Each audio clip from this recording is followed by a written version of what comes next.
दिए। इन तीनों बीजों में 3 वृक्ष उत्पन्न हुए। रजोगुण सरस्वती से आंवला, तमोगुण गौरी से तुलसी और सतोगुण लक्ष्मी जी से मालती हुई। श्री लक्ष्मी जी ने अपना बीज ईर्ष्या युक्त होकर दिया था, इसलिए मालती भगवान की पूजा में निंदित तथा आंवला और तुलसी भगवान को अति प्रिय हुई हैं।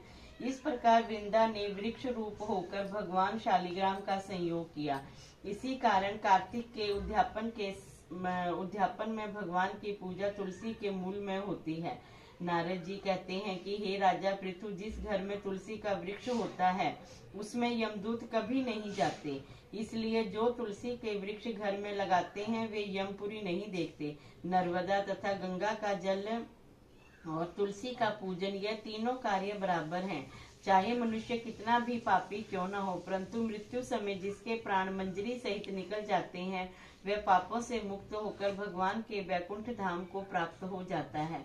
जो मनुष्य तुलसी तथा आंवले की छाया में अपने पितरों का श्राद्ध करता है उसके पितर मोक्ष को प्राप्त हो जाते हैं। जो मनुष्य आंवले का